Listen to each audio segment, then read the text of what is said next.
And welcome back to another episode of Just Live. I'm Drea. And I'm Bianca. Dang, that was quick. I know, we getting used to it. Right. Now we're in the groove. So, we got Jen Free here, a.k.a. Jeff. Yep, Gang.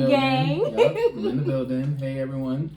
So, we appreciate you coming, talking with us, entrepreneurship Absolutely. for the month of May. Mm-hmm. So, thank you for coming. Of course. Thanks for having me. Of course. I'm ready to talk. We ready.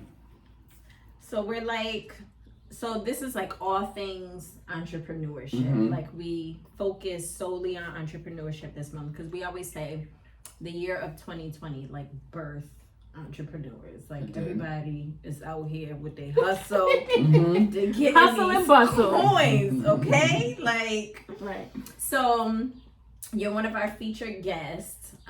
So for those of us who don't know you, tell us a little bit about yourself. Who is Jeff, the entrepreneur? What are your businesses? Yes. I mean, I can go on for hours. I could do this for hours. I can go on for hours, but I'll just focus on the entrepreneur piece. And it's funny that you mentioned the 2020 because one of my businesses are a product of the 2020 struggle, but something that flourished through that time. So I do photography. That's the business that I started in 2020. So that's JF Photographies. Prior to that, I want to say 17, 18. This might be bad for my brand, but I don't remember exactly. I have it in a calendar somewhere. I started JF Events, so that's my event planning service. Nice. So I have those two as businesses. I also do podcasts, YouTube, all that stuff. And a lot of these things align with just my overall long-term goals. So my academic credentials, I got my bachelor's in communication. Okay. Concentration in TV production, minor in fashion. Then I got my master's in journalism. Heavy on the fashion, baby, okay? Heavy on the fashion. My master's I got in journalism, so I bring this up just to tie it into the things that I've been doing, my ventures and stuff, just because they sometimes align with my future career goals. I want to work in entertainment, TV production, potentially be a TV personality. So see me on E! News, don't be surprised. Hey, interview him. I already told y'all. Right. So that's like the long-term goal, which is why I started doing photography, just because that's part of that realm.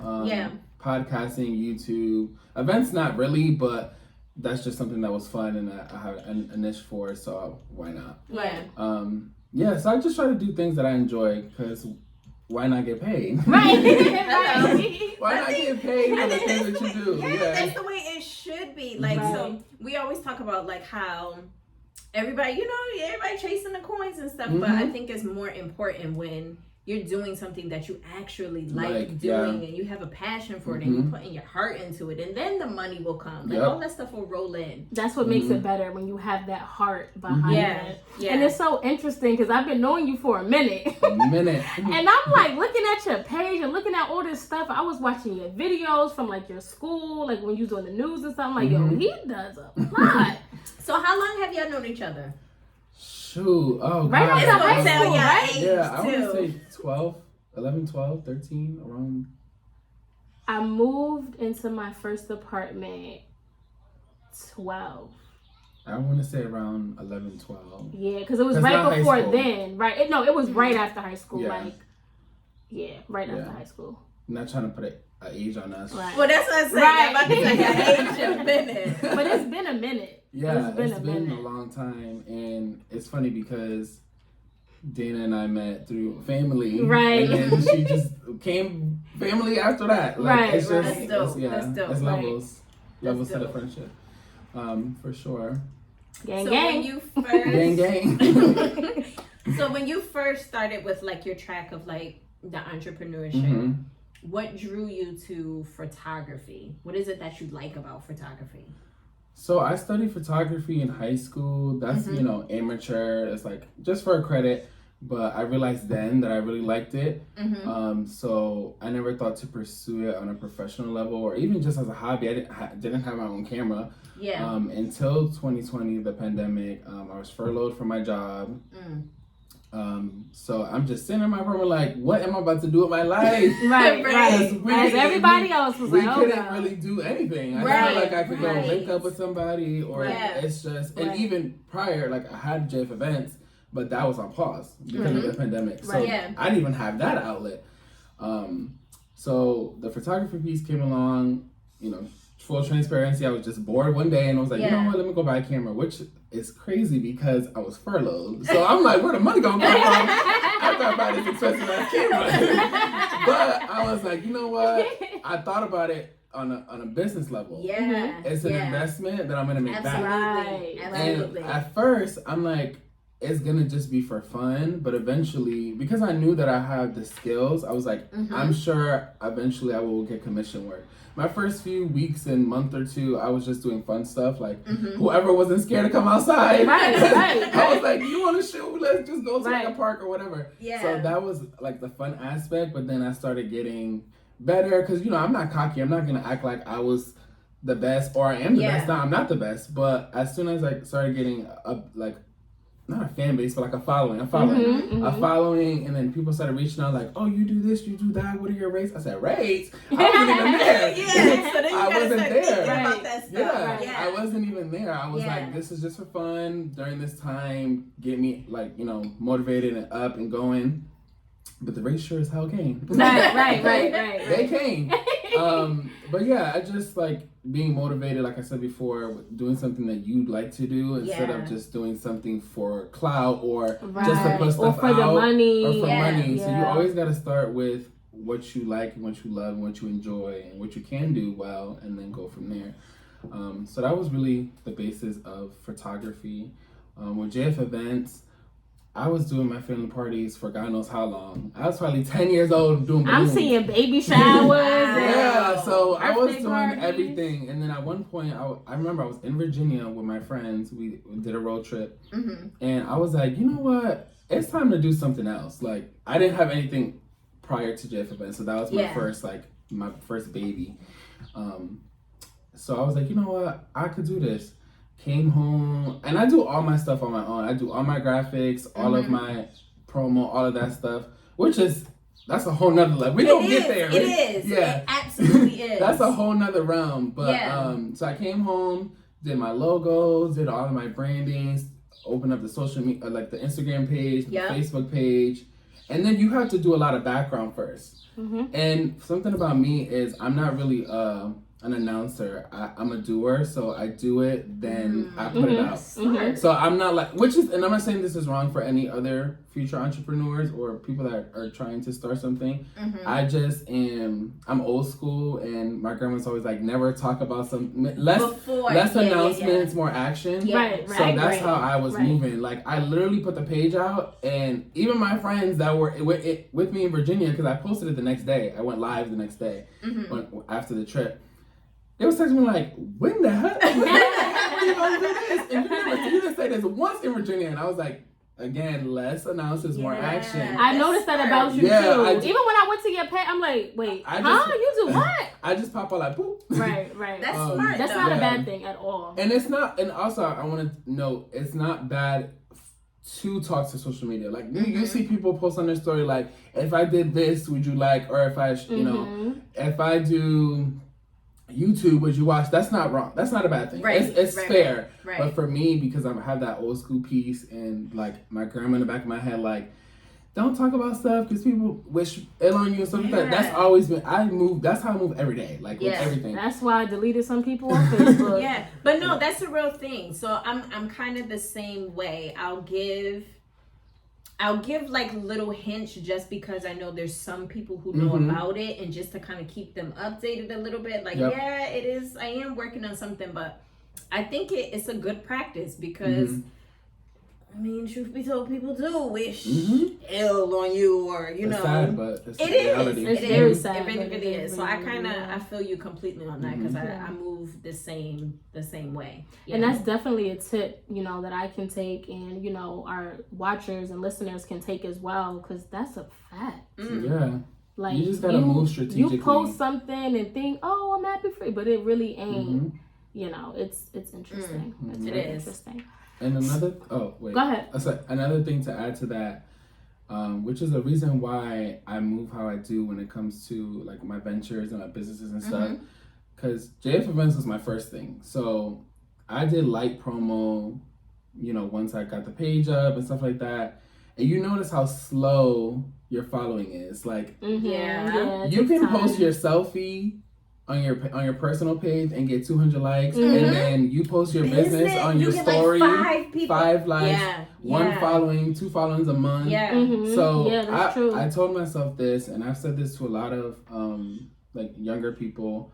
I work in education in a college setting, so I do mentorship and stuff. So I have students come to me about their ventures and things they want to start. So I always say, 1, like I said before, do it for yourself, and 2, don't expect these things from your friends and your followers, like on your personal page. Period. Yeah. Because I have 1,000 plus followers on my personal page, and on J Events, J Photography, podcast, it's like 100, 200. But I'm cool with that, because the people that wanted that went to it. Yeah. And I'm big on not pushing my like services and all that stuff. I'm authentic. So like the people who want it and want to hear, want to see it, want to buy it, they're gonna go. Right. Yeah. Because I tell people all the time, when you push, it is part of branding and promo, but when you're doing it in like your personal page, they're only really seeing on your story because they follow you because of you. Right. It's not because they want to hear your podcast. Right. It's only because of you. So it's something that I always share with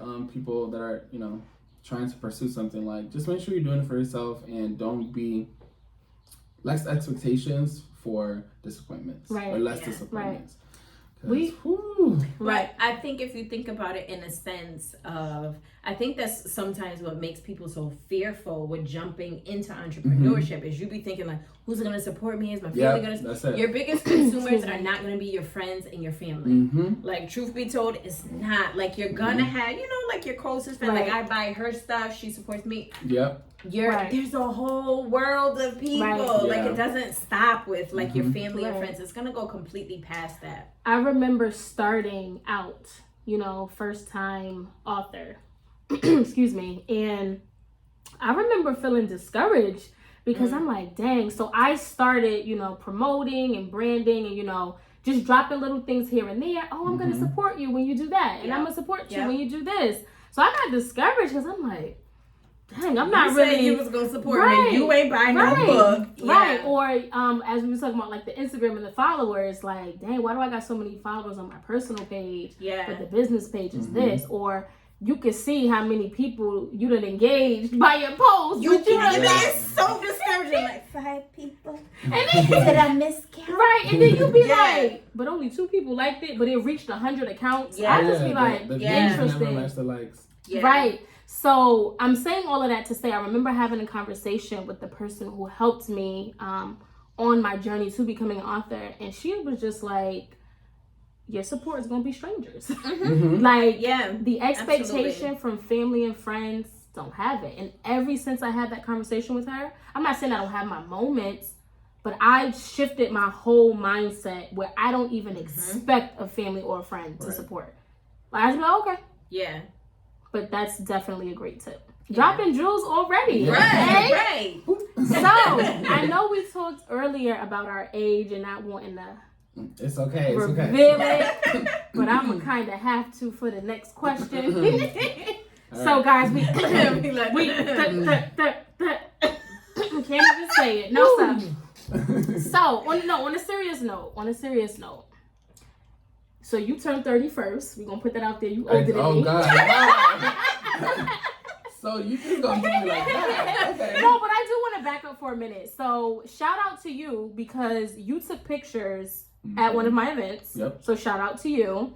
And we'll reveal at the end kind of, where everybody can find you and stuff like that. So shout out to you. Your work is good. You're definitely evolving. And you are a man of many hats. Yes. I was like, Yeah. I didn't even know you was doing you are a man of many hats, so that's great. Too, yeah. So for our next question, being 30, right?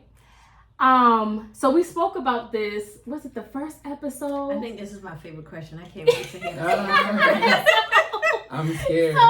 So being 30, so we talked about basically like this new enlightenment that you get at 30. Like your mindset shifts. And I've actually had that conversation with other people as well. It's something different that you feel. It's just, everything's just different.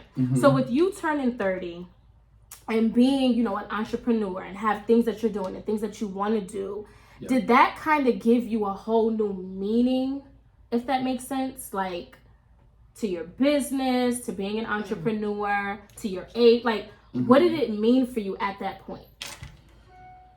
Ooh, okay, so let me just note that I wasn't prepared. They didn't send me the question. It's like, no, I'm kidding. Yeah, I've been feeling that. So my birthday was January. Yes, I turned 30 before Dana if we want to get there, okay? And your events. Your events too. I'm sorry, I keep rearing off, but your parties? Because it's the second one that I've been to. One was 21, right? And 22. Then, yeah. Okay, we really. And go ahead. We really. I also plan my own events. Right. So yeah, I definitely have been feeling that new. I'm gonna call it a new glow. Yeah, I like that. Since 30, and even outside of the entrepreneurship, because first let me say I'll be transparent. The entrepreneurship life is not easy. It's hard. And it's very stressful. My God. And anyone listening so who's stressful. an entrepreneur and like some of my closest friends, they know. And I'm really not ashamed to say that I complain.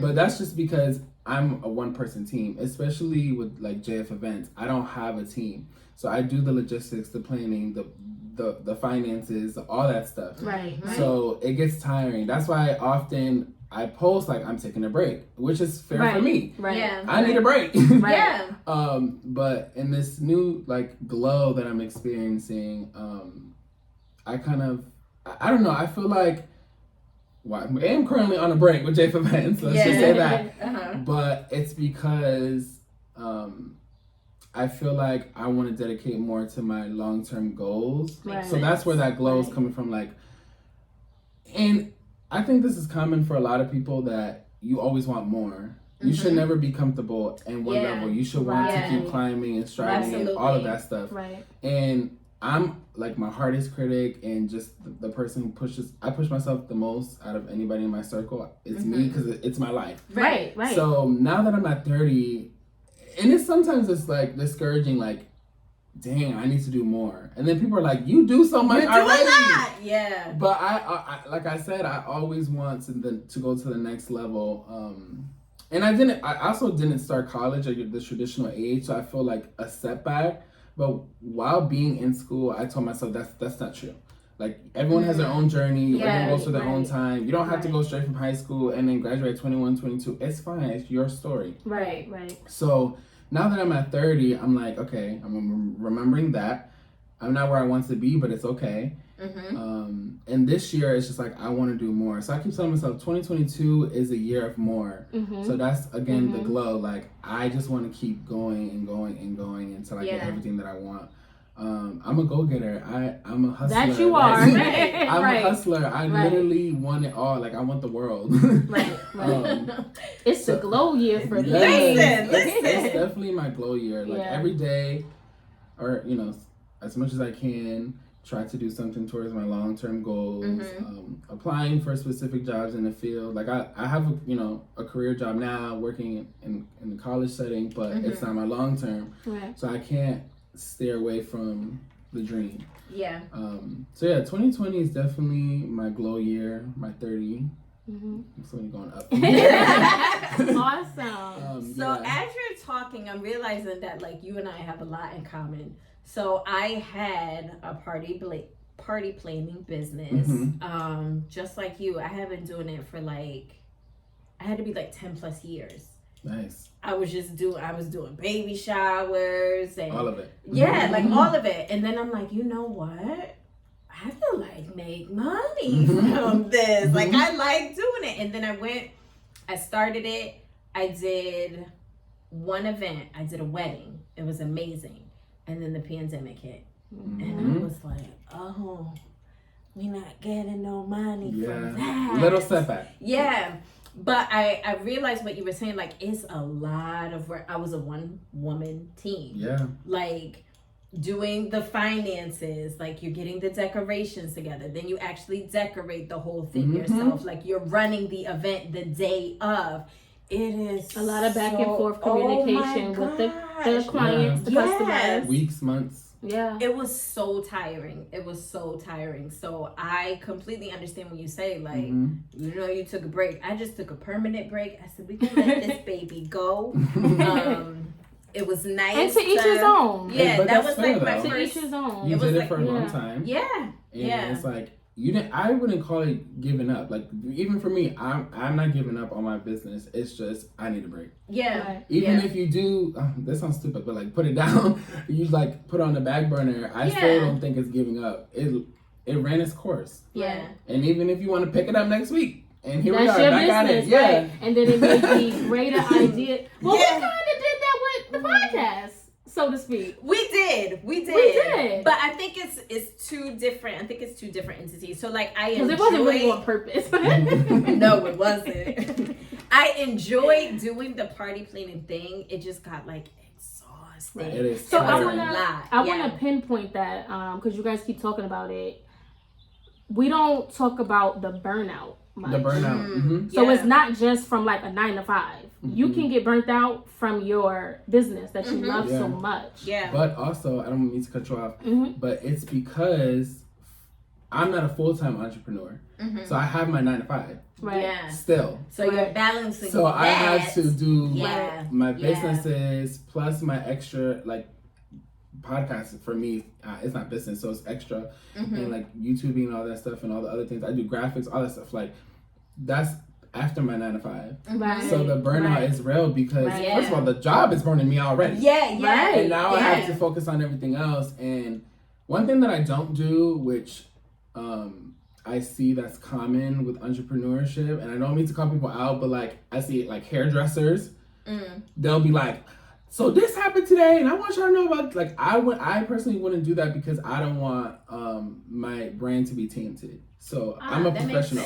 And I'm not saying, let me choose my words wisely. Like, I'm not trying to say that these people are unprofessional, but like, when you make things public, it kind of like makes people look at you different. So let's be transparent though for a minute, because that's one of the reasons why we kind of sparked our entrepreneur month, quote unquote. We definitely want to celebrate, you know, up and coming entrepreneurs, being an entrepreneur, you know, getting those tips and those tricks. But some entrepreneurs are unprofessional. Yeah. And I know for a fact I wanted to highlight that as well. Yeah. Having a negative experience for an event that I recently had. And we have to do better. Yeah. Period. Point blank. Communication has to be stellar. Yeah. Like, that is the top. Everything. That's the biggest thing. I think there's so many factors to it, right? So we talk about, you know, loving what you do. So it's your passion. I know for me, I love it. I'm putting a lot of hours into what I'm doing, right? And it's not to say that the next person is not, but you can kind of see the attitude when you're dealing with a certain person in a certain profession. And it's not to say because you're giving attitude, you don't like what you're doing, but where's the disconnect? Yeah. You could either be burnt out or you could, some people are just really cocky, just not to sugarcoat it, nasty. But they know that they have this good craft and creativity about them. It's like you like need it's a privilege to service. Oh my god! Right. I was sitting here with the thought, and you guys literally just attacked it. Like you said it, the need, the privilege. I was literally getting ready to say, people who provide services need to take that factor out. Yeah. I don't need you. I come on here, sir. I booked you. I want your service. I chose you. Right. But at the end of the day, you can be replaced. Oh, hello. Talk that. You can be replaced. Talk it. All day long. Yeah. And it's unfortunate, Dana, you told me a little bit about your event. It's kind of hard, like, like it's a day of. I can't replace you the day of. Right. It's stressful, Right, but yeah. and you kind of have to swallow that pill. Right. But real life, like I'm not like I'm talking to somebody specific, but in general, people have to separate that. Like, I don't need you. I chose you. I needed this service, but it didn't have to be you specifically. Right. And I think that's what also separates, like when you tell your students, make sure you want to do it. Like your heart is in it. You got people who's just doing it for the money, so they gonna give you that nasty attitude, and it's like, I ain't pay for that. I ain't pay for nasty attitude. So you know what I always keep in the back of my mind so my biggest goal is to have 7 streams of income. So when I'm thinking of different streams and different avenues, I always keep in the back of my mind, and I think it keeps me humble because I know, there's no other Drea. There's no Drea. I'm me. So what I bring to the table is going to be unique because I'm me. But also at the same time, I always feel like there's always someone who can do it better than I can. There's always someone who knows more than what I know. There's always someone who can execute it differently than I can. So I don't, like, we've arrived, but we haven't arrived. I don't go into it with the thought of like, you done did 3 events and now you Queen Sheba. Like, no, sit down. I'm the same way. I think that that way as well. Again, I'm my biggest critic when it comes to everything. Like, I could be setting up an event. I'm like, what could I have done better? Or what could I have added? That's a great mentality. Like, and photography too. Yeah. And then the outcomes are always great not from me, but from what I'm hearing from the clients and people that are liking and commenting. And I'm like, okay, now I feel better. I have left events that I set up and then be at home like, are people gonna like this? Like, granted, I'm just delivering what you wanted. You gave me your vision and you gave me what you wanted. Right. But I'm just like, dang. And even photos, like when I send the final edits, I'm like, are they gonna post? Like, are they gonna tag me? Are they gonna tell their friends? Yeah. But at the end of the day, it's normal and it's okay to say those things to yourself. But you're always growing and evolving, and that's fair for your business. It's the customer service for me. Yeah, it's always, even if I'm dealing with somebody, because we're not perfect. We're gonna make mistakes. Things happen. Yep. To me, I look at how are you going to rectify the problem? Are you going to give me an attitude because I felt like maybe there was something you did? Oh, can you tweak it? Can you do that? Like, what is that customer service that you're delivering? That's how I look at it. How can we fix the problem together? Because, you know, as a customer, we're not always right. And I don't ever want anyone to feel bad for the work that they're delivering, but I'm paying you. Right. And if I wanted a particular way or I'm asking a certain question, I shouldn't have to feel bad for doing so. Right. The client has all the right to say and want all these things, especially when you're providing the service. Now there has to be, you know, the common respect and delivery, which of course you're giving, so you want it back. Right. So, I'm sorry. You are traumatized. I was traumatized. And I'm not saying it to be funny or to be like, you know, whatever, or have this nasty attitude about it. That was one of the worst experiences of my life. I mean, I haven't done many events or I'm just getting started. Right. And it was my birthday at that. Right. Well, it's out now. But anyway. No, it was foul. It was foul. When I tell you, it was so disgusting. I could not believe the way I was talked to, the way I was handled. And Shorty was really like, well, I do this for other people and they just let me do my thing. Never. I would never And say I'm that. like, so I can't ask you a question? I would never say that. Being cut off. And anybody who knows me. So, first of all, 2 things. 2 things. Number 1, I have been in situations where I've had clients do the most on in both businesses, events and photography. Right. And I'm saying this because I see Dana's body language, like, you know me in real life. If y'all listening in real life, I'm about that life. Right. Come on, baby. I'm about that life. And my friends tell me all the time, because granted, I try not to like mix my business with like my personal life, but sometimes when you're frustrated, you want to vent to somebody. Right. And you know, unfortunately, if it's, let's say, about an event, I'm gonna vent to my friend. I don't tell I won't say like who the client is, because I still want to, you know, give them that respect. Right. But in real life, I will cuss you out. Okay. I have literally endured. You really will. That's the crazy part. I literally endured so many things, and I have never even been snappy. Like that's how you know it's crazy. That takes like some skill. I would. My family and friends could testify if I've ever argued. I can argue for days. Not for days. I can argue for days, but when the client has pissed me off, I have never snapped because I always remember my brand. Yeah. Right. My name is attached to my brand. The moment I tee off, what is the first thing they're going to do? They're going to tell their people. They're going to put me on social media. Yep. You know how many times, I'm sure y'all have seen how many different people and businesses have been blasted on social media. Don't go to Karen. You forgot I'm your client. I have seen it so all over. much. And I'm like, I can't do that. I think it's so many factors, and I feel like we could really talk about this all day. There's so many things behind it, and I really think what it boils down to is checking your heart. Yep. Like, seriously, like, the attitude, how you're approaching things, your thought process. I'm not saying you're not entitled. Right. I'm not saying you're not good. But in some clients, they can go overboard. Like me being a client and, you know, needing to be served with certain things, I get it. But I know myself. And I wasn't even bothering you. I should have been asking you way more questions, but I left the ball in the person's court because I'm the type of person, I like to pay people to do things so I don't have to think about it. Facts. No, I'm dead serious. Like, I'm really dead serious. So I just think, again, just check your heart's posture because... I be thinking to myself, like, you know how you're saying. And then, wait, one more thing. I'm sorry. Guys, please, if you know your people funny acting... Don't send me to your Please do not recommend me to nobody that you know is funny. You know your cousin got an attitude. Please don't do that. Don't do that. The recommendation, I don't want it. Because then I'll be mad at you and your cousin. Right. Like, I will rather do my own research than go with a cousin. Right.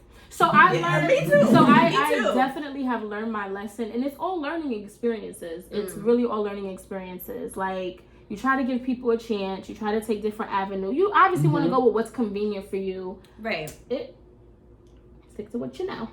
So like my hairdresser, what I appreciate about her so much, so she does it, you know, like solo. She had a shop, then she was like, I just can't do a shop, it's a little bit too much. So then she does it like out of her house, and she was running like mad late one day. Like I was waiting for like a half hour, 45 minutes. I'm like, no, Shorty is never late. So like, and we grew up together. We went to school together. So like, she did my hair, and I never assumed like what the price is gonna be. I always say, okay, like, what do I owe you today? And she was like, oh, you know what? Take this much off because I was really, really late, and I'm really sorry about that. And this is why I'm gonna keep coming back to you. That's a part of your customer. Like, it's not about the issue. It's how you handle it. Like, it's how you handle it. Yeah. You think just because I'm paying you that I don't deserve an explanation? Right. Now, I asked you to tell me what happened from the time you woke up to the time you got here, because some people lie. Let's just put it out there. I don't need your long excuse. Yeah. It's not necessary. So I can feel bad for you. I can feel bad. Yeah. No. It's the fix for sure. It's definitely. There we go. Simple as that. It's the fix. Yeah. It's the fix. And I've been there with both avenues. For example, I ran out of time during setup, and I don't like to, like, when people show up, the guests show up, I'm still there because it's like crazy. That. Yeah. So it was something small, like I wasn't able to put up these lights. I texted her ASAP, like, hey, everything looks great. I wasn't able to put these specific lights where you wanted them. I will refund you. Period. I'm not gonna. I'm not gonna charge you for something that was never put up. Boom. Photography. I'm 15. We extend the 15. Like, if I'm 15 minutes late, and you book an hour, then we go the next 15. I can't just leave like, all right, well, here we are. It's 4 o'clock. I was 15 minutes late. And I thought about that when you said that, like, I'm accommodating or take some money off. Like, okay, well, if the shoot was 200, then we could do 150. You know, something like that. I gotta say this. This is funny. Say it. I don't even care what offends. But It's like you late, right? Mm-hmm. I'm charging you $15 because you late. You not in my presence. I know where you going. I'm charging like you hair, nails, feet. Like I don't care what it is. But you late. And you ain't taking no money off. You ain't and it's not even about the money because so for me being an up and coming entrepreneur and doing what I do, I don't like the penny pinching thing. Mm-hmm. Like I don't like that. Like everything is not about the coin. I can give somebody something that's cheaper than what it should be or whatever the case is. It's not about that. It's the like what you said earlier, the fix. Mm-hmm. Yeah. You're sitting here with this entitlement, like, well, I don't want to wait on my clients. But we gotta sit here and wait on you, and it's not just on one occasion; it's a multiple thing. No. Like, and then come mad regular, like, "Hey, girl." Yeah. Stop. No. Right. I'm sorry. So this is what we're doing. Can we address this first, then, "Hey, girl"? Right. That's crazy. Right. Yeah. That is the type of stuff that. And then get on social media and be funny as ever, and then be like, "Wait a minute." Good night. Yeah. I think. And I'm very understanding. Just don't lie. Like, what is you lying? I can't.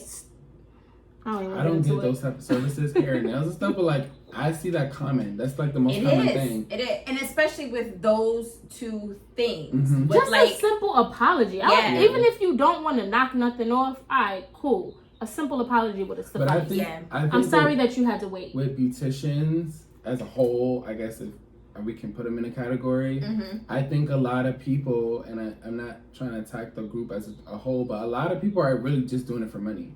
I know how to braid, so let's get this coin. You're right. And I'm not mad at you because that is part of the entrepreneurship. But when you notice that that's those people, the people that have the attitudes and the entitlement because you just want the coin. Yeah. And it's like take that out of it. Like you gotta enjoy the process and the service and what you're providing for your brand to be like 100. Right. Yeah. And I don't want to say to play devil's advocate because I want to look at it from the other side of it as well. You know, being a customer, and you guys can both answer this because I actually experienced this recent as well. Mm-hmm. When I go to get a service done, especially if it's for like the first time or I'm just meeting the person, I'll talk if I'm comfortable, whatever. I like to engage, have a conversation. Do I necessarily need it all the time? No. Mm-hmm. But what do you guys do if so certain businesses is like, okay, they are doing it just for the money, right? Mm-hmm. And then certain things, oh, this is fun, whatever. What do you do when you engage with those entrepreneurs and those business people where you're not getting that friendly service or you're not getting that conversation or you're not feeling like welcome? Like, how do you handle that? Do you kind of take the expectation off walking into an establishment and thinking that that's what you're going to get? You know what I mean? Am I the customer or the provider? The customer. I'm the customer right now. Yes. Okay. Yeah. So I would say, and I was gonna say this earlier, but I lost it now. I'm back. As a customer, I want to be treated the same way I would treat my customers and my clients. So we got to go in with that mentality. Right. Yeah. And on the other side, the provider has to do the same thing. Right. Because what if the roles are reversed? Would you want me to be rude to you? Right. So people don't think about that enough. Yeah. Oh, I just gave Drea an attitude while I was doing her nails. Okay, but if Drea was doing my nails, would I want her to give me an attitude? Right. And I don't think people are there. Check your heart. Yeah, check your heart. So as a customer, I'm always gonna give what I want in return. Like even small things like grocery stores. When I go shopping, I worked in retail, so I'm there still. Like it's in the back of my mind. And granted, if you don't do this, who cares? But if I take out a pair of jeans that's at the bottom, I'm gonna just make sure it still look a little decent. Put them back. Yeah, like, and if you don't, it's cool. Or something else like, if I don't want this juice anymore at the grocery store, my extra ads gonna go all the way back to the same spot. I do stuff like that. So and I'm not saying those little small things. And y'all, any listeners that don't do that, it is okay. No slight to you. I'm saying here like. I know that's why she was looking like that. And that's why I gave the disclaimer because they don't grow quiet. She was like, I'm looking at you and I'm like, no, but sorry to that man. No, it's fine. It's not even a dig. Right. It's just those are like I share that because those are small things that go a long way for me, like to be a nice person. Right. And yeah, go back to what I said, do for others as you want done to yourself. Like, why have an attitude? Because I wouldn't want that back towards me. So that's how I see it. And I'm sorry, like, you my friend and I love you, so I want to shout you out real quick. Like, one thing about you have always been consistent. Like, your energy, like, I ain't never really seen you, I mean, I know you can get crazy, but I ain't never seen you, like, for real. But you're just always, like, the same. Like, so I really appreciate you saying that. Like, that's facts. Yeah, and I don't want to get off topic, because I know, Dre, you got to answer too. I just try to be 100 and authentic all the time. Because being funny, being weird, I'm not getting no checks from that. Right. Yeah. Right. Like, if y'all want me to act crazy and funny, like, put me on a TV show. Right. And then you gotta pay me. That part. Life and my real ass life, day to day, I'ma always be me, and I'ma always keep it 100. Yeah. Like, because I'm not getting anything. But that's what draws people to you. When you're your regular, authentic self. Like, if you doing all this extra stuff, like, and you not yourself. And like, so to go back to what you said too about, like, this is your glow year. Like, that's a fact. You're in a place in your life where you're trying to elevate your businesses and the things that you want to do. That's how you're gonna get that pull back in, like, and to go back to what I call it, like, penny pinching, but not necessarily that word, but like, it can't be all about the coin, right? Because you're gonna feel like that's just what it is, and your customers is gonna feel it. Yeah, absolutely, like, for real. And that's why I take those breaks, with JF events. Photography, not really, because it's easier than setting up a whole event. Absolutely, but that's why I always take those breaks, because once I'm not in a good state, it's gonna bleed into my work. It's gonna come out in your work. So that's why I always take a break. And I swear, every time I take a break, the customers come. Right. The clients come like, oh my God, I'm like, no, I'm taking a break till May or whatever it is. And that's another thing too I want to say. I'm sorry, because Drea does have to answer the question. When you are working professionally with people, so like, I love to interact with people and share stories and learn different things or what have you. So you may have those conversations where you're connecting with your customer on a different level, right? Yeah. So there may be certain things that are shared that are personal, which is fine. It's not a bad thing. But never come from a standpoint to where I'm engaging with my client or my customer and I'm sharing something personal as if it's their problem. You get what I'm saying? Like, well, I couldn't do this for you because I got this, that, and the third. I'm not paying you for your problem. Right. That's not my problem. Right. So I just wanted to point that out as well. Like, we really have to be mindful. If you feel like you need that break, have your supports in place. To help you navigate and go through. If you are a one-woman team or a one-man team, whatever, have what you need in place to keep you level, so that way it's not spilling over into your services. Yeah. But that's true. Go ahead. Yeah, sorry.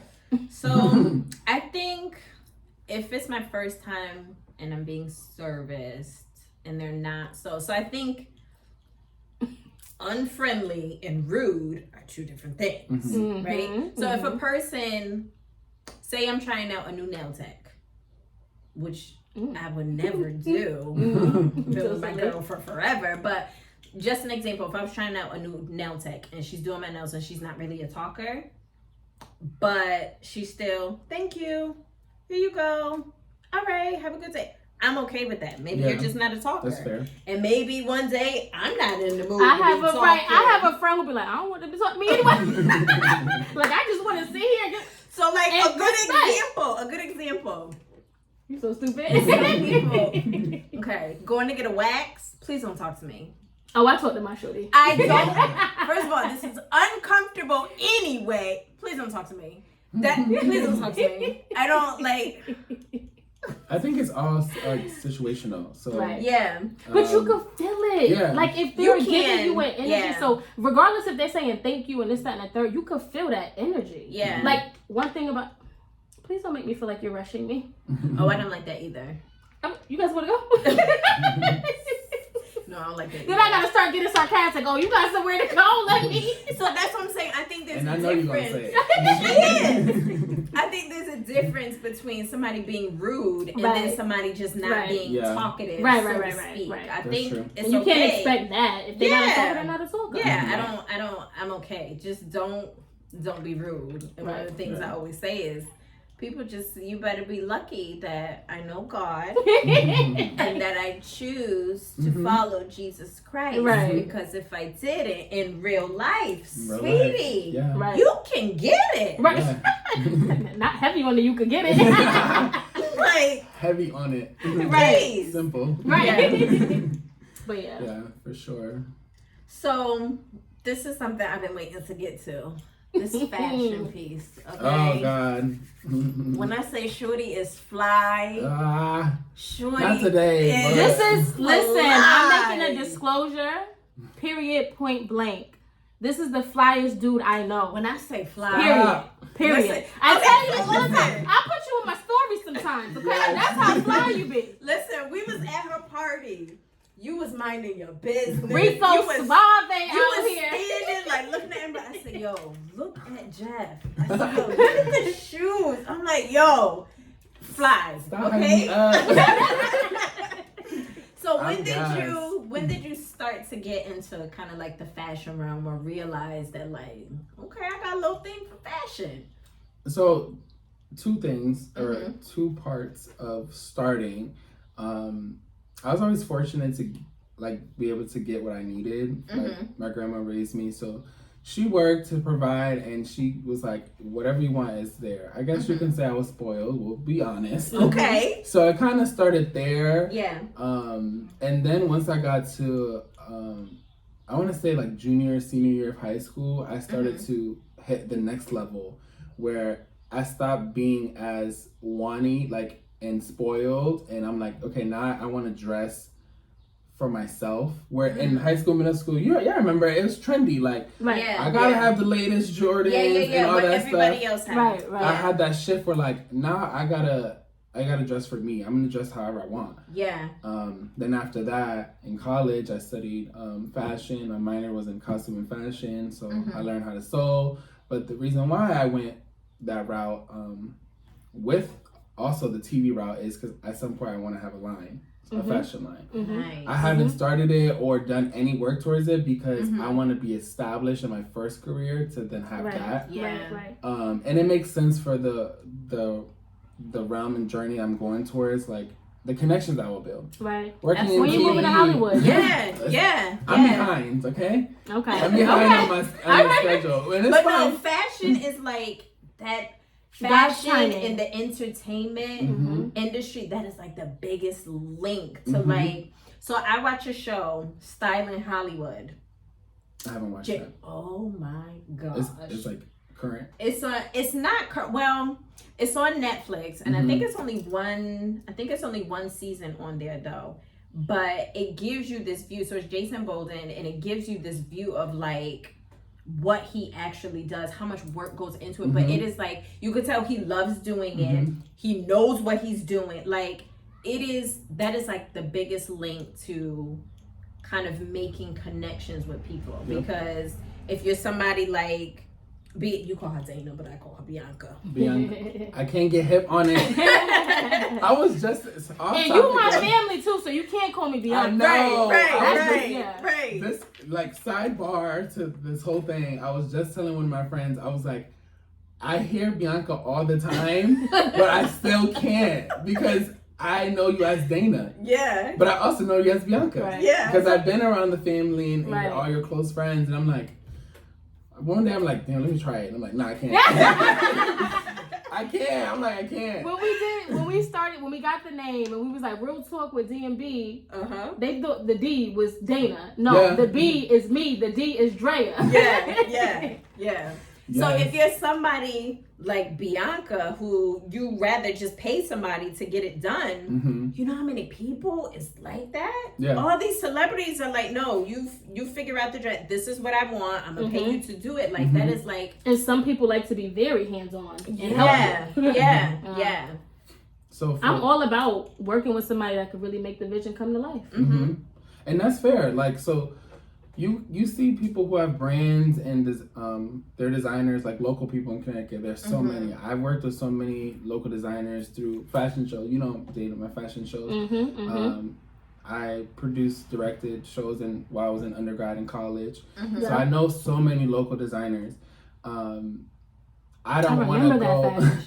I don't want to go in that lane as far as getting a manufacturer and just having, like, you know, people sell hoodies and stuff like that, and that's dope because people are so creative. You don't even have to physically make the hoodie, right? But you're putting in, you're putting in the designs. You're already putting that work in, and it's still your own and your brand. You can have a manufacturer or order like in bulk online. That's that's great, but the reason why I haven't pushed the button on my like line is because I want to be hands-on 100%. So I did learn how to sew. I know how to sew, so I do want to make pieces as a starter, even, you know, if it is locally, and then once I climb in my first career lane, I want to make something big. So I want to have a men's line, I want to have a women's line. I want it to be literally like couture. Like I don't want it to be, I mean, it could be sold at the mall, but I want it to be high fashion. I don't want streetwear, even though I love streetwear. I love my kicks and my snapback and all that stuff. I love streetwear, but I want high fashion. Well, no, my boy bougie. Completely. No, I can see that. Like you were saying, like the streetwear is like, that's dope, and so many people are doing it. It's fly, but Jeff, my bougie friend. I want something timeless. Yeah. I guess I could share this because it's my name. So my line will be Florentino by Jennifer Florentino. So that's like it sounds like money, right? I'm not even gassing myself, but but you know what? It's okay to gas yourself. Absolutely. I'm kind of going off topic a little bit. We're having a great conversation, but because I wanted to say this at the end, when you tell us where we can, tell everybody else where they can find all your stuff. Like everything that you're doing and saying that you're doing and want to do.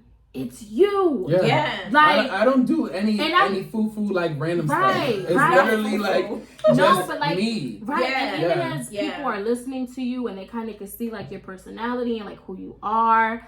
Obviously I know you better than that, but it's you. Like, and that's how it should be. Like when people see you, they see you are your brand. Like literally. So that's awesome. Definitely. Like everything you're saying, I'm like, I can see that. That's what happened. Absolutely. That's why I'm like, we moving to Hollywood. Right. I can absolutely see it. Absolutely. And not even knowing you, but just from my experience of meeting you, just from her and see, like, it's you. See it. Yeah.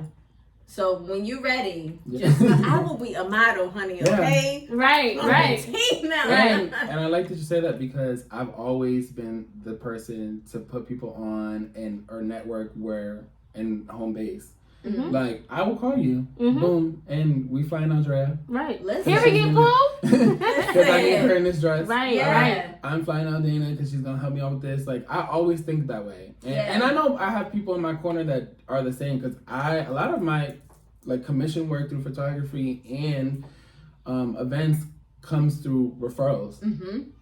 And remember, I said I don't push my brand. Like you rarely see me post stuff about my business on my personal page. I don't. Because that piece that I said earlier, I want y'all to go there instead of me putting it on you. And again, it's not a problem if it's you your are posting. Approach. Because I have friends that post on their personal page all their stuff, and I hit the heart button. I'm already following their business pages, so it's like I see in both areas.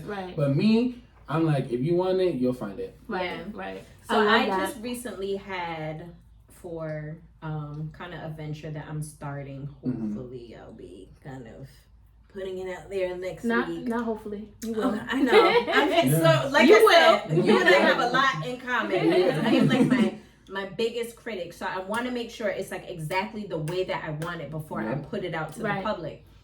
So I did a photo shoot last week with this photographer, and she was amazing. And I'm like, do you like, where do you broadcast yourself? She's like, oh, I don't. I said, you don't? She's like, no. She was like, all my referrals have been word of mouth. She's like I don't. So no Instagram or website? She has an Instagram, but she doesn't post things like, I'm having a special, come book me, or no. All she does is post like her pictures. And when I say this girl is booked, I mean, booked. But they're busy. Yeah, but I think it's also a part of just who she is. Like, your work will speak for itself. Absolutely. Yeah. Like, for real. Yeah. Your work will definitely speak for itself. And with photography, I have, because something that I also do, and on those personal pages for those businesses, like on JF Events, I follow other planners, other decorators, I'm not in competition with nobody. I'm showing love to everybody. Right, and if I need to get connected with somebody else, I mean, I'm an event planner, which is something that a lot of people don't realize. I don't need to do all the pieces. Right. I'm a creative person, so I can.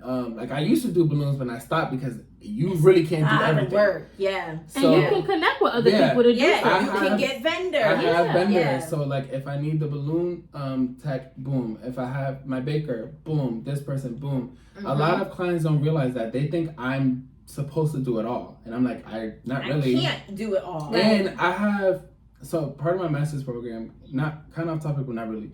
I had, I got my master's in journalism, so a lot of writing. Yeah. I interviewed this woman who was an event planner, or is an event planner at Manili's.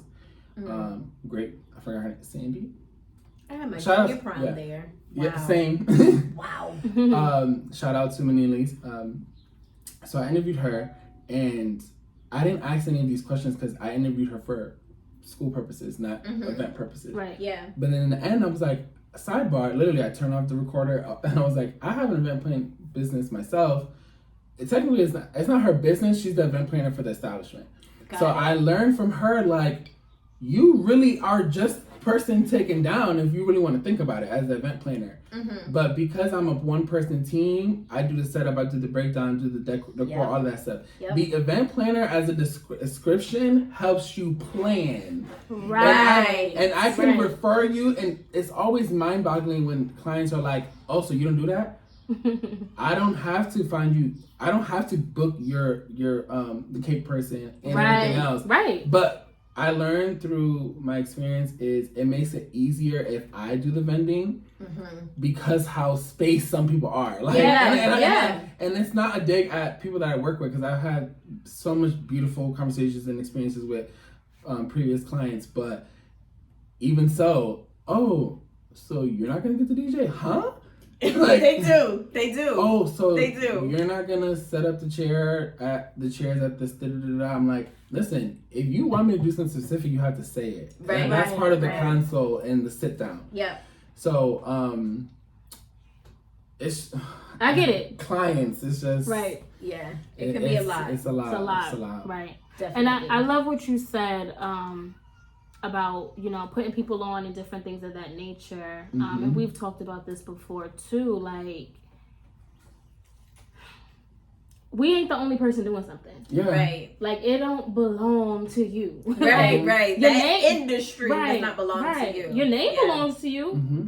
But people be, again, check your heart, because people be like, won't tell you something. They won't tell you your vendor, or be like you can ask a simple question. And granted, everybody's intentions are not pure, so they whatever. People don't disclose for many reasons.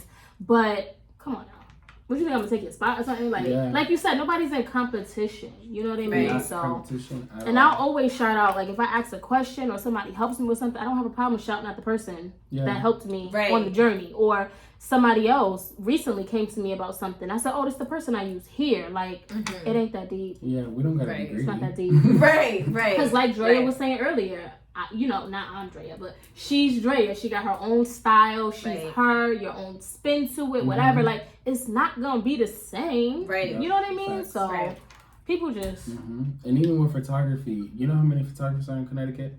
Several. If I thought about that, I would never got my camera. Yeah. And that's what people would need to not focus on either. Like, I can't explain it. Like, is it gonna be competitive? Are people gonna come this way because they already got their person? No. And then it's gonna like discourage you from doing what you're potentially called to do because you're so worried about the next month.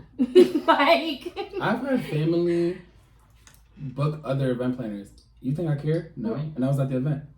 Right. And it's not because they didn't like my work. It's I'm not available, or they want me to just show up, which I appreciate. I want to just show up sometimes. Yeah. Right. I've done so many events for my family, and it's like, dang, I just did all this stuff. You want to enjoy it. Yeah. And then because it's me, I have to go home and change and right. And then I also got to break down. Right. Then when you're at the event, they expect you to be running the event. And I'm like, hold on. Oh my God. If there was not an agreement that I was hosting, because hosting is different. Yeah, absolutely. If there was not an agreement that I was hosting, then I'm gonna just be here. Even though I set up the event, I'm just gonna be there. Right.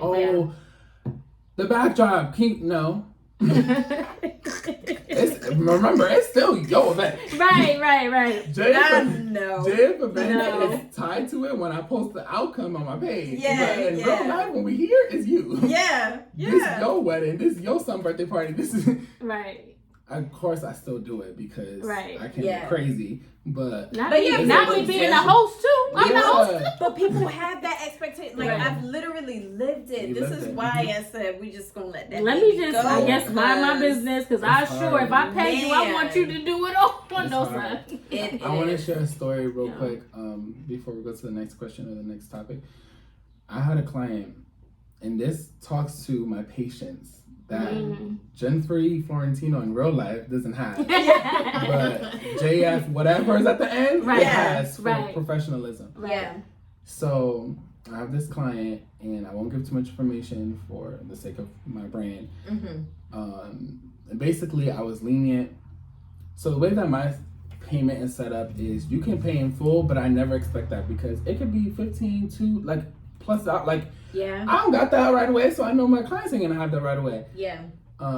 So you can make weekly, monthly installments, payment installments, whatever. So that was happening. We're in a good place with that. She had a balance. Mind you, on my contract, I have a contract. Good. Don't do business with nobody that ain't got contracts. On my contract, it says payment is required the latest the day before the event, and that's late. Because a lot of people do a week before, 2 weeks. Granted, in my experience, I've had people pay before the day before. Right. But that's just like the latest. But the reason that's in the clause is because after that, it says, if payment is not received, I will not move forward with setup. So we can get to Friday, and you didn't pay the $500 that's remaining, and Saturday, I'm not showing up. I will have everything in my car until I get the $500. And I have to share that next piece so y'all realize. I'm giving myself a smaller window, but the second piece is in the clause. So you can't go wrong with that contract. I was being lenient. My first time ever being lenient. And it's not because I'm not an understanding person, but money is... I don't do it for the money, but the money is... Business is business. Yeah, business is business. Right. Don't know this girl from a hole in the wall. Like, literally, she's a client. Full-blown client, just business relationship. Sweet girl, all that stuff. I was lenient because she had an emergency. Boom. I'm human. I feel you. I hear you. Okay. I'm going to pay you, what did she say?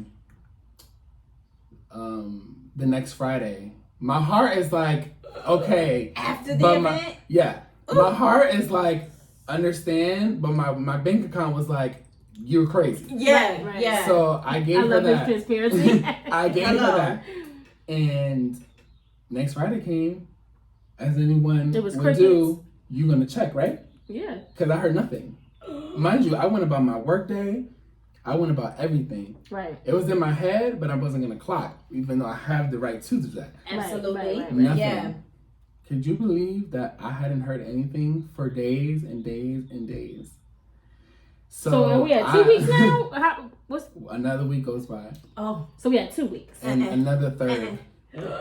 So now I'm like... Third week? So now, and mind you, even through... I can't even show you the text offline because I deleted it because I don't want nothing to do with it no more. Yeah. I still was professional. Mind you, I could have said all types of I would never, like everyone heard, the brand is important. Yeah. And my name and my reputation is important. I was still respectful 3 weeks later. Wow. I'm like... So you didn't hear nothing in the sense... There was we're going to talk about it. No, Go ahead. I didn't hear like, please, give me more time. Please. And this goes back to, I think, Dana, you might have said it, like, I don't want to hear about your personal story. Like, yeah. Granted, it's on the other side. It's not the provider, it's the client, right. But still. This happened. The initial extension, I was like, all right, cool, because I'm trying to be human and understand. Right. But everything else was like ridiculous. Then was crickets. Then when she finally decided that she was ready, or maybe it could have been a financial thing. Again, that's not my business. She was like, hey, sorry, this and this was happening. I'm gonna send you the money. And she did. But before, I missed this part. Because this is when I was like, now I had to let her know who I am, but still respectful. Right. Respectfully. Right. I was like, this is ridiculous. I gave you an extension that's never been done. Mm-hmm. And per the contract, we love per the contract. Okay. Per the contract. Per the contract, and you signed that. Yeah. She put LOL. I'm not laughing. Now, hold on, cause you my friend. I don't play that. We're gonna talk offline. She put LOL. When I tell you, this is when I was still working in Springfield. Yeah. I was still working in Springfield. This is last year, and I was going back to campus. When I tell you, I got off the highway and parked my car because now the brand was over. Yeah. I was like, I had it, literally was typing away. I would have called. And her next response, because she had said I'm sorry about before. Mm-hmm. Then I said my response, and then she said LOL. Then I had like 2 paragraphs in, and then she sent Apple Pay. So I just deleted it and was like, thank you. Because I was like, if I send this next piece, that was nothing but God.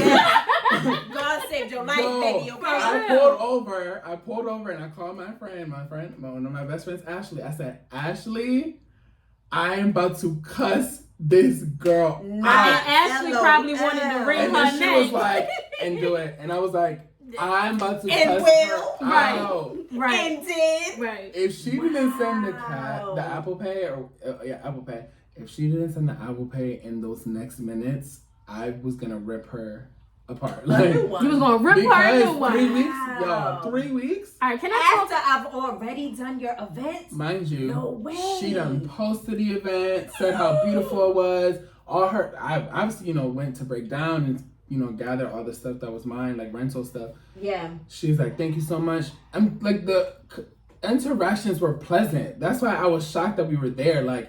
Yeah. And because it's pleasant, there should be more respect, right? Absolutely. Like, I did all this for you. Granted, yes, it's my service, but I went over and beyond. And so I gotta talk because I know what that feels like. Not from an event planner. Yeah. But just being an up and coming entrepreneur. I really know what that feels like. Like we should That's not. Right. Yeah. We should. Some things just rang in my head. No, it's like and it happened on more than one instance. We should not be abused as entrepreneurs, right? No, we're not always right. We're not perfect and different things of that nature, but we should be respected as well, even from the customers. I know I can speak for all 3 of us when I say we don't do it for the money. But like I said earlier, business is business. Usually I'll give you a perfect example. If I make a bracelet and somebody's like, I want it this way, that way. First of all, I charge a little bit more because it's custom anyway. I may not have something that you want. I need a bracelet. Got you. You already know. Got you. Grandma. But, sorry, I just had to plug that in there. No, you good. Got you. Because I want to make sure I get my customer what they want. Yeah. 9 times out of 10, I try to go with tip to make it like right within the conversation. If I'm, of course, home to do so. So I'm putting this time, this energy, and this effort in, and you're asking me, do you have this, whatever. I had to have like friends and family say, you might want to get a little deposit. I was that was coming before, so I wasn't there yet. I wasn't thinking that. Like I literally put my trust in people. And she should but you're not wrong. Not the trust part, but you're not wrong when you're starting to not have that established the deposit yet. Right. Because I've been there, not me personally, but in conversations with other entrepreneurs, and I'm like, where's your deposit? Like one of my good friends, old colleagues, she does graphics and she's bomb. And she never had, I will connect you. She never had a deposit, and she's been burned so many times. Oy. And it's like you're saying, you putting all this effort in and all this time, and you enjoy doing it, but you're not gonna burn me at the end of the day. So the deposit is important, because even if you lose out on like them not buying the product, you still got something from it. Right. And I wasn't even big on the deposits or thought about the deposits, because I'm like, okay, well, you would think word is bond. Like, you say you want this or whatever the case is. I ain't gonna say that. You would think word is bond. So you ain't thinking nothing, whatever. You know what I'm saying? So I just feel like it's so distasteful when we treat people like this. And I'm not just saying this because we're friends or whatever the case is. That's wrong. Like, if somebody did that to you, they'd be mad. No. Yeah, there'll be something. So this is why, like there'll be something.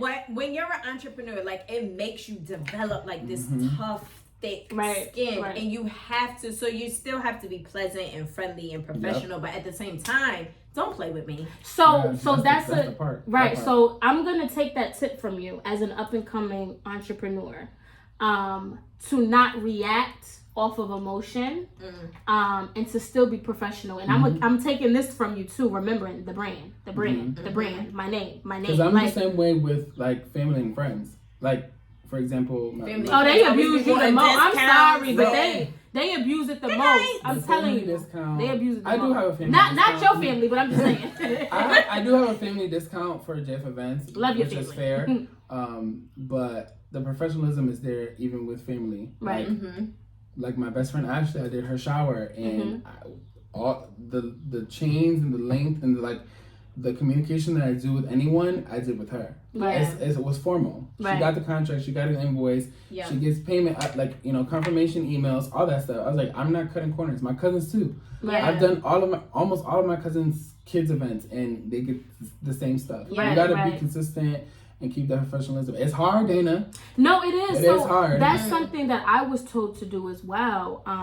They was like, yeah, you need to have a family and friends price different from, regular, whatever. Oh, hold on. No, you do not have to. I was about to say, right. So I thought about it. Right, I thought about it, and I'm like, I don't want to do that.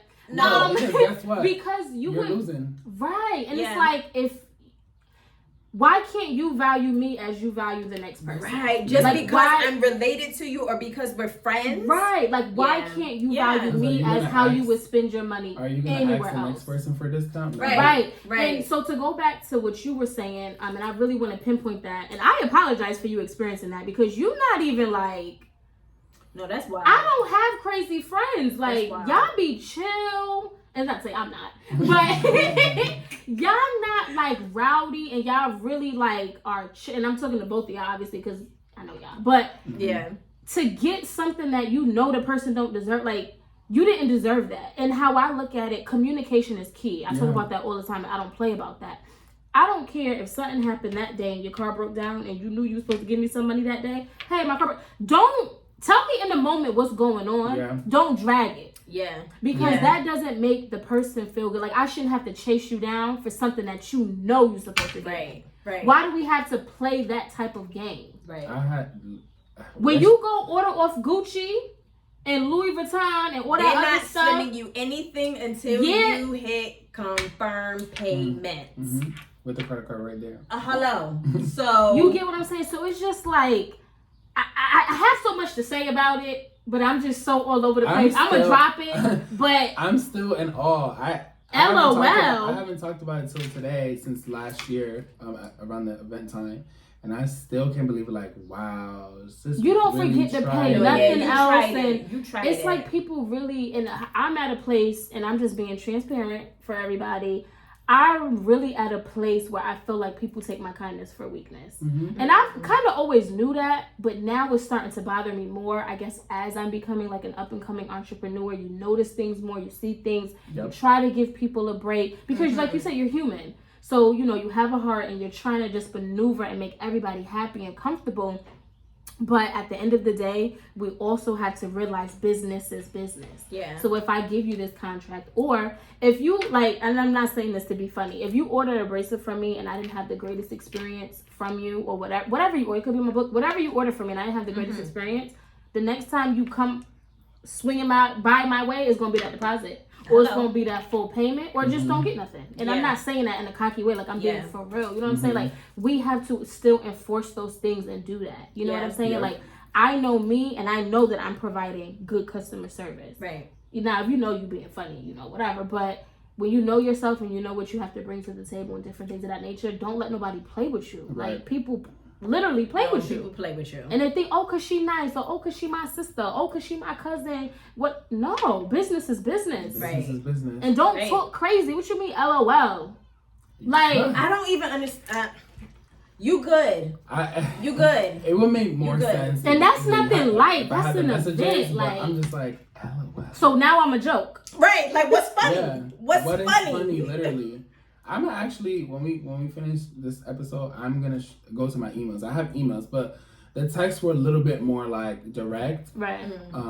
But I sent her a text and email. Literally, that's how much I was communicating. And you're motivated me to want to be so professional with how I run my businesses, and which is great. But also, in your defense, it's not that you're lacking in professionalism. It's just, like you said, I'm trusting my people to not do me like this. Yeah. But at the end of the day, it be the people that do me wrong. And I want to say, one more thing too. Right. I want to say one more thing too. If I don't get done right, I'm not hung up on it in the sense of like, dang man, I missed out on $10. Like, I'm not hung up on that. Yeah. It's the principle. Yeah. You thought it robbery to not even have a conversation with me, like, yo, I ain't got it right now. I'm very sensitive to that. Right. Very sensitive to that. But like, you know what? At the same time, you can't go into a grocery store and say, I have a carriage full of groceries. I don't got it right now. You can't do that. Right. You can't go shopping anywhere and say, I don't have it right now. So what makes you think you can come to me and say, I don't got it right now? Well, then you ain't got no product. Right. Yeah. And I do want to say this for all customers, anybody that we service or whatever the case is. It seems like we're kind of maybe coming off a certain way, but we're not. We're coming from a place of love. And just know that communication goes a long way. We're not judging you by no means, but the same respect that you want, we need it back. If you were selling a product or whatever the case is, you would want the same energy in return. Just do us right. Yeah. And be honest. Like, no, I don't need to know your life story, but if something came up and you genuinely can't do it in that moment or what have you, you are agreement, whatever, say that.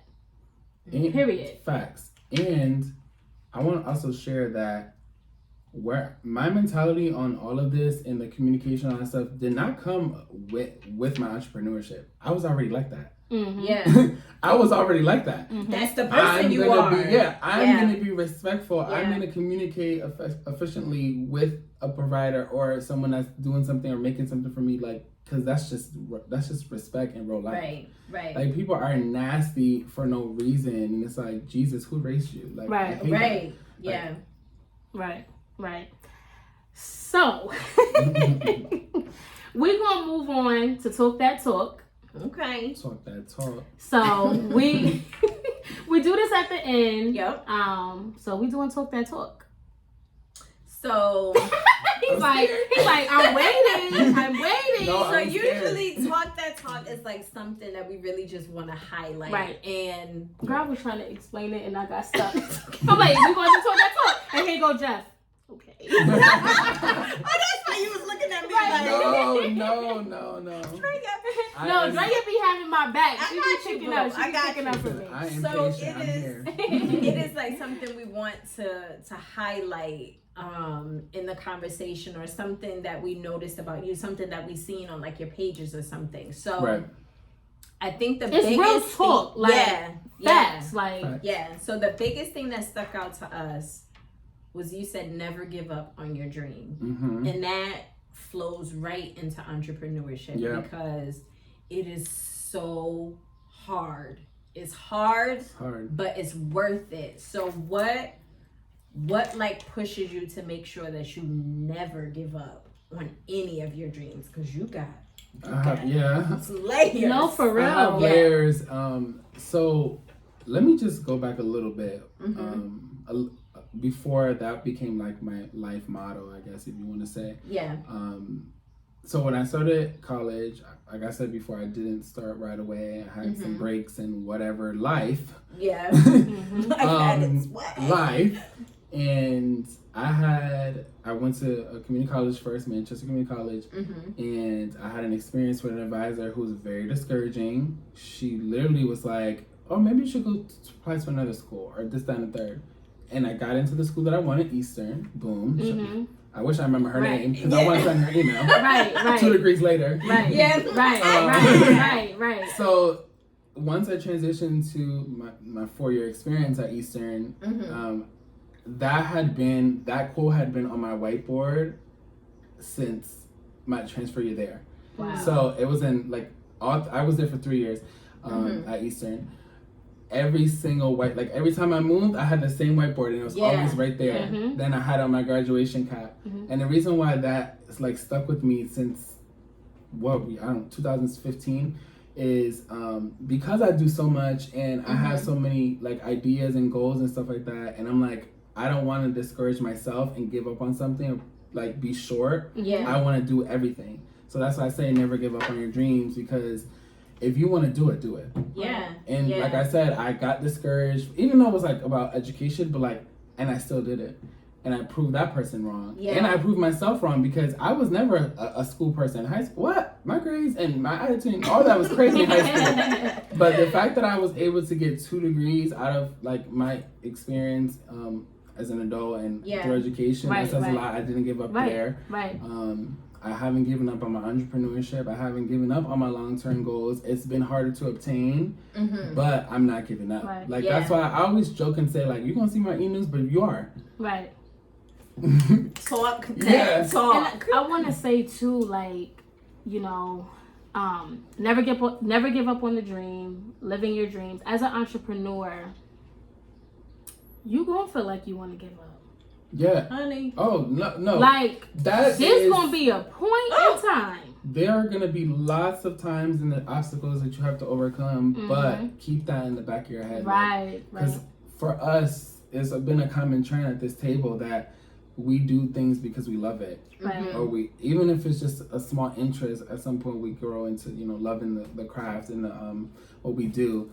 So keep that in mind. Yeah. You might take a break, or you might let it go, but it doesn't mean you gave up, or it doesn't mean that, you have setbacks.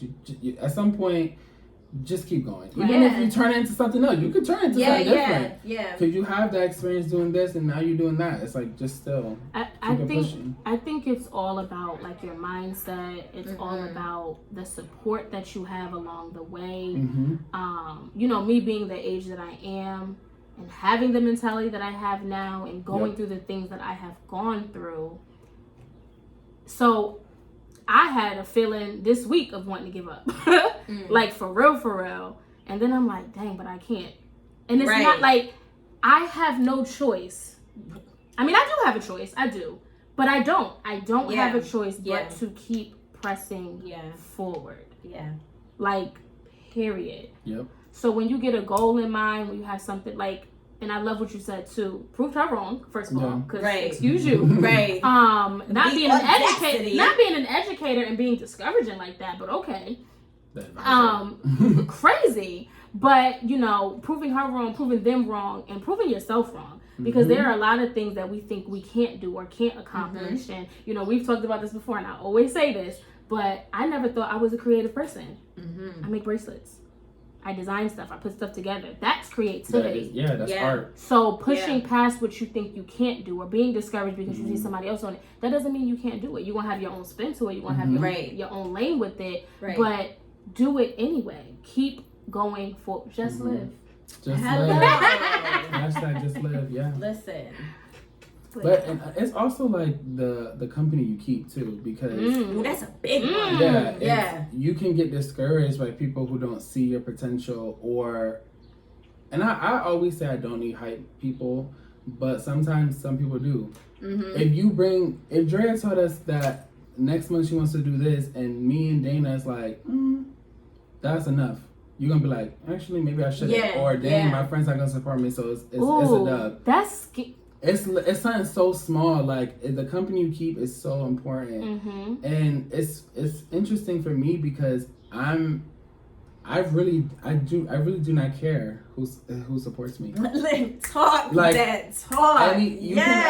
Anybody that I've ever mentored or any other entrepreneur that has came to me for advice and this, that, and third, I'm like, that's my mentality. When you live now. for yourself and your brand, it's all you need. Yeah. So that's my mentality now. To go back to the story that I told you guys earlier about the person that helped me with, publishing my book and stuff.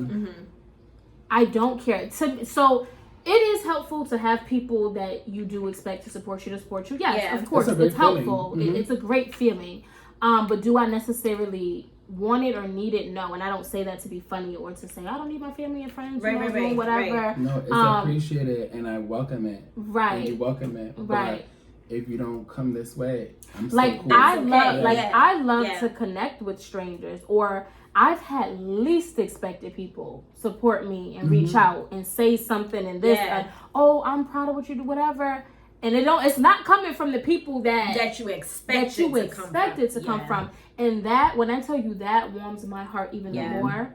Because I don't need, I really don't like the attention. Like, I don't need somebody to keep babying me or to keep, stroking what I'm doing. Like, as long as I feel comfortable and confident within it, I don't need somebody else to do that. But you don't need anybody else's validation. Right. Yes, but it does feel good, like those strangers and those people. Oh, you got this. Let me get this, and then they're referring you to somebody else, or can you do that? Or I love the way you did. That is what really warms my heart. Yeah. If you start to think about it, and this is how I do my best to think about it on a larger scale. You think about these big time names. First of all, it's a person and it's just their name. They've created this whole brand. It's them. It's their name. They are not concerned about their mama buying it, their pappy, Facts. cousin Willie. No, seriously, Aunt Betty. They don't care. Okay. Yeah. When I said you think about Gucci, you think about Polo, you think about you have the whole world buying that stuff. And they started at the bottom. Right. Everyone did. Everyone started at the bottom. Yeah. And they probably had those thoughts and mentality I want this for me and I want my brand to grow, and if y'all don't support me, cool, we still moving up. Right. Yeah. I want to really quickly talk. I know we keep going all over the place. This is good stuff. I want to really quickly talk about support as well, in a sense of how you can support.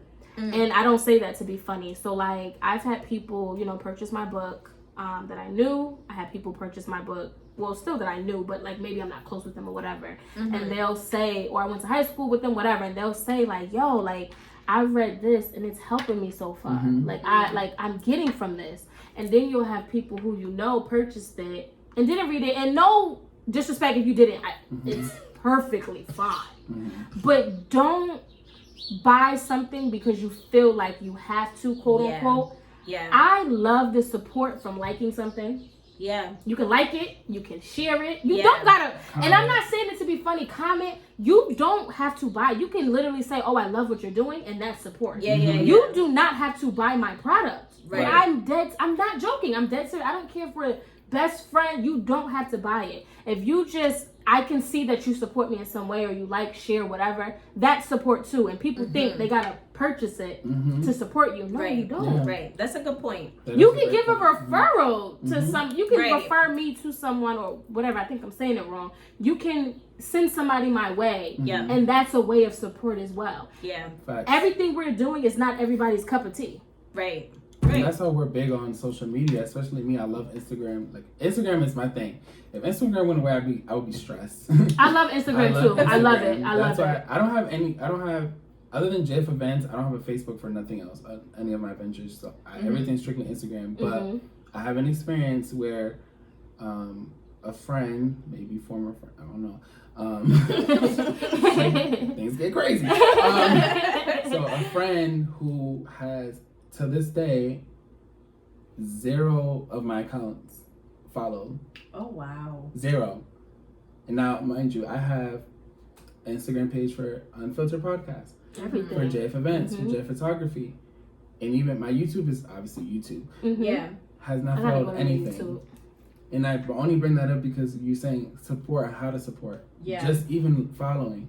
Yeah. Yeah. Oh, because and now it's under your followings and people are schemers. Like, they will look through your friends, like, you know. Yeah. Nothing. Like, if we're supposed to be friends and you don't even support any of that stuff, that's crazy to me. So I've never. I don't care. Remember, I'm still at the point where I don't care if my people don't follow me, but it's still alarming. That says a lot. Facts is it's facts. still alarming. Yeah. And I'm just like, wow. All right, bet. And because I'm not a petty person, I still have not addressed it, and I never will. Because it says more about you than me. Yeah. I'm cool. Yep. Yeah. I'm cool. Yep. Absolutely. A lot of petty stuff has happened and through my entrepreneurship, and I will not address it. I'm just gonna let you be. But notes have been taken. Okay. And remember, right? Because I think I taken. commented on something that you said on Facebook too, and you was like note taking or something like that. Yeah. But that's a fact. And it was right after your party, and it was like support. It was something about support, I feel. I forgot what the main post was, but I think when I reshared it, I said, it's so funny how people want you to show up for them and would never show up for you. And you commented, and I was like, but that has been my life. That has literally been my life, and with family included. And sorry, whoever's listening. And I do for everyone. I do a lot, and I don't get nothing in return. Nothing. Like, literally, probably the bare 0 in the bare minimum. 0. And that has not changed my heart and how kind I am of a person. Yeah. Because I can be petty and I can react, but I don't. Right. You can literally do something. It doesn't mean that I ignore, because I'm not. I move accordingly for sure. Right. But that's what you said too. Yeah. You was like, I move accordingly. But I eliminated the petty piece years ago because it's childish, at least for me. And retaliating does nothing for me. Right. Like I said before, it's more a reflection on you than me. You know what you did, and that's always going to eat you up. Right. I don't need to remind you or address it. I'm cool over here. First of all, I'm so cool. The part is eating them up anyway that you got all these ventures. That's saying something. It's eating you up. It's eating you up. That's saying something there. So for me, and I say this as humbly as I can, I really use my lack of support as motivation. Like, I love it. And I'm not saying it to be funny. So, like, with the journey that I'm on with my businesses, it's in the passion that I have, it's a reflection of, like, the things that I've gone through. It's a reflection of my passion to want to help people and different things of that nature. My story is my story. I don't have to explain it to anybody. I share specific things because I want to help someone and what have you, but I don't owe anybody an explanation. Absolutely. So I'm gonna move the way I'm gonna move. If there's a family member or a friend who feels some type of way because I'm doing something in particular, that's your business. It's not my business. So personal. And when I do what I do, like don't get mad. That's personal. Yeah. I say it all the time. Period. That's personal. And it really be low key haters. Like, what somebody else thinks about me is not my business. Yeah. And it's also not my narrative. Yeah. You can say, and this is another thing. This is kind of off topic, but we're talking about like support and people, your family, your circle, all that stuff. Yeah. I have at this grown age, I said I'm not clearing up any more fake narratives. You can say all that. You can say that I robbed the bank, and I'm gonna be like, that's cool. And I'm sure you've seen like memes of, like going around like that. I'm gonna be like, oh, bet. I'm not arguing with nobody on Facebook. I'm not arguing with nobody through text. I'm not doing none of that. Like, granted, yes, I care about my image. Because, hello, look how we started. I said my brand is everything. I do care about my image, especially where I want to go in life. I'm going to be, like, at some point, God willingly, mainstream. I'm going to be a face. So I care about my image, but I'm also not correcting. If you say that Jennifer did all of that, then I guess I did. So you know what's so interesting about that? Behind the scenes, because don't say that to my face. Because that's a different story. So it is So I had a situation. I wrote a book, right? And I had got some feedback. Just, different people, read the book, whatever, and created a narrative that I wrote the book about somebody. Okay, sweetie. What you say? You got it. You got it. So I say that to be funny. Like when I say you got it, I'm being very sarcastic. Like cool. Whatever you say. Good. And I didn't choose to clear it up. Like I could have went on Facebook. And I was a little irritated by it. And I said, I was just going to post a status and say, # the book is not about you. But for what? For what? It doesn't matter. That's your narrative. If that's what you want to run with, that just kind of feeds into your victim mentality. But anyway. Also, I don't mean to cut you off, but in the moment, had you posted that, that's fair for you. Because you're pissed. Yeah. And it's so hard. It's valid. I try not to seem like I'm such a stern and by the book person. I have made my own boundaries and rules for my own life, but you can do a squiggle. If you did want to post # this book's not about you, I would have loved it. Because you're not clearing up the narrative, but I'm also gonna show you that I'm not the one. So it's kind of like you're stuck. Which way do you go? Yeah. So for me, I felt like I was just for what? What am I gonna do? I already know how you are. I already know how you operate. So it doesn't even matter. It doesn't matter what I say. Right. It's not gonna change your thinking. And the whole purpose of me writing the book, it did what it was supposed to do. It got to the people I wanted it to get to and to help, and it did what it was supposed to do. Your thoughts about me? Understood the assignment. Yeah. Facts. Good night. Put a blanket over your head. Go to sleep. And I've said this before when we first started with our episodes and stuff that this podcast. It's really purpose behind it, and it's a part of my healing journey as well. Just being transparent, I'm just in an interesting place in my life, and my mentality now is, I never really had the patience before, but I really don't have the patience now for nonsense. Nonsense, yeah. And I feel I'm expressive, but I would still not express certain things out of not wanting to hurt people's feelings or be on thin ice with anybody or whatever it is that you want to call it. But now I just be having the urges to just call people out, say how I feel, say what I mean and mean what I say. And not that I don't anyway, but sometimes people need to hear the truth. Oh, facts. Do you need to address everything? Absolutely not. One thing about Drea that I love is her humility. This girl... Well, thank you. Now she can be about it when she need to be about it. You know what I'm saying? It's not that she's not a sucker. You know what I'm saying? Right. But she's so graceful with everything, and me, I'm just Dre be having to calm me down. But she probably be in her head praying Lord, please let this girl. And it's not that I just fight with the handles. It's not that. I'm very emotional. It's us as people. Right. You came from a place where you were giving people the benefit of the doubt and holding back, and now you're F that. Yeah. So it's not you're lashing out. It's just it was the path that life took you. Right. I did this much, and now I'm over it. Right. Yeah. So going back to the reason why I said this podcast is healing for me as well. And it's great that we have our guests on and different things of that nature, because we don't just have guests just to have guests for no reason. You know, I've learned a lot from you within the past couple hours. Absolutely.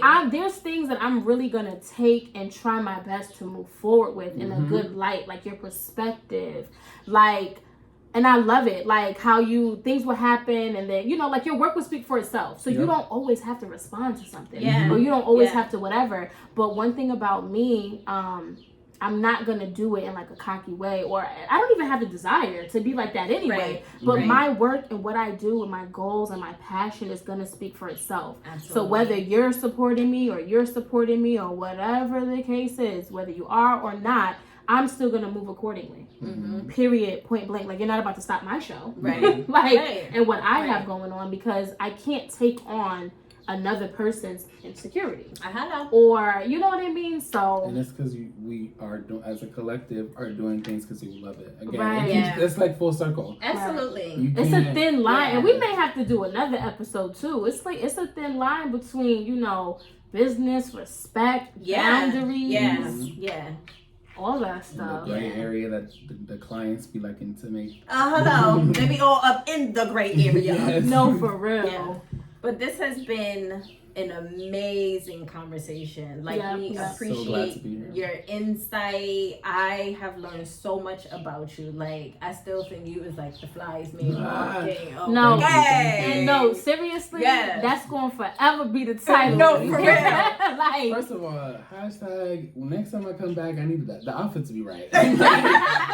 No, but this listen. is the product of doing photo shoots and But being an entrepreneur. But you're good. But y'all check this out, because he's about to tell us the Instagrams where you can go. Yes. We're going to do the pages. He be fly. All that info. We ain't just saying it to say it. Yes. So you know tell what I'm all saying? the listeners. I had to pull my phone out so I make sure I don't. Right. Get them all. Get them all. Right. No, spell them right too. Yeah. Right. So my personal page is I am Jenfrey. That is my name, Jenfrey.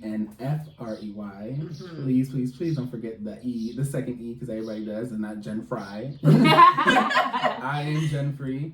Then my event planning page is JF Events _. My photo page is photos with an S by JF _. And my podcast, the Unfiltered Podcast, is podcast unfiltered _. Love it. You're going to find me in all those places. Listen, go follow those pages. You won't be disappointed. And I want to emphasize the podcast too, because you have one as well. So just make sure you follow, tune in, be on the lookout, all that good stuff. Subscribe. YouTube is important as well. Yeah. What's your YouTube name?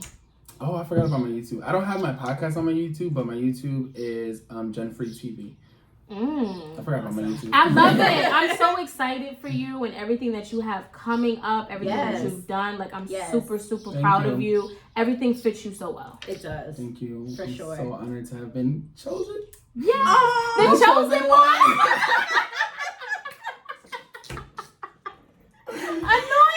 That is the testimony that Dana and I have been friends for too long. That's good stuff, though. That's good stuff. Yeah, that's for sure.